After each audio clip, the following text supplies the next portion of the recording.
प्यारे मित्रों, आज का प्रश्न, पाप और पुण्य को हम कैसे पहचानें? हम कैसे समझें कि क्या पाप है और क्या पुण्य है?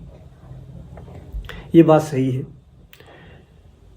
अलग अलग धर्मों में अलग अलग तरह से बताया गया है कि झूठ न बोलो, ऐसा करो, सत्य के रास्ते पे चलो, लोगों को पीड़ा मत दो, किसी को परेशान न करो। बहुत सारी बातें अलग अलग धर्मों में बताई गई है। लेकिन ये बहुत ही कॉम्प्लेक्स है ये समझना कि क्या पाप है क्या पुण्य है। एक आदमी नॉनवेज अगर खाना पसंद करता है तो उसके लिए नॉनवेज खाना कहो पुण्य का काम हो। अगर उसके धर्म में बताया गया है कि नॉनवेज लेना पुण्य है, वो पुण्य का काम सोच रहा है।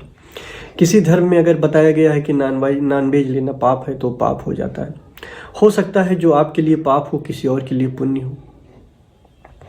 तो इसका पहचान कैसे करेंगे? एक शाश्वत सत्य कैसे आप जान सकते हैं कि क्या पाप है और क्या पुण्य है? तो जो मैं आपको तरीका बता रहा हूं, मेरे हिसाब से अगर आप होशपूर्ण रहते हो, सजग रहते हो और सजगता में जो भी कर्म करते हो वो पुण्य है।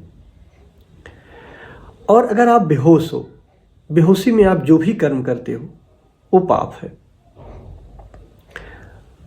आपकी न्यायपालिका में भी देखो यही होता है कि एक आदमी अगर पागल हो गया हो या मादक द्रव्य लिया हो, उसके बाद कोई पाप का काम कर देता है तो धाराएं कम लगती हैं। एक व्यक्ति है जो होशो हवास में कोई गलत काम करता है तो उसके ऊपर तमाम धाराएं लग जाती हैं।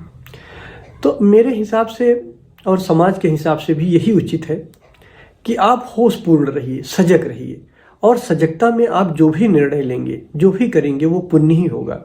सजगता में कभी पाप नहीं होता है। आप देखो, कोई घर से आपका बच्चा अगर गाड़ी लेके बाहर जा रहा है, बाइक लेके जा रहा है, तो आप क्या कहते हो? भैया होश में जाना, होश में चलाना गाड़ी, बेहोशी में न चलाना। आप क्यों ऐसा कहते हो? क्योंकि आपको भी पता है कि अगर ये होश में रहेगा तो होश में गलत काम नहीं होता है, हमेशा बेहोशी में ही होता है, यंत्रवत ही होता है। जब कोई यंत्रवत चलता रहता है, बेहोशी में कोई काम करता है तो वो गलत हो जाता है और खतरा वही है। तो जो भी काम, जितने भी काम होश पूर्वक होते हैं वो समझ लीजिए पुण्य का काम है, और जितने भी काम बेहोशी में हो वो समझ लीजिए पाप का काम है, वो पाप है। तो होशपूर्ण रहना पुण्य है और बेहोश रहना पाप है। मेरे हिसाब से यही है।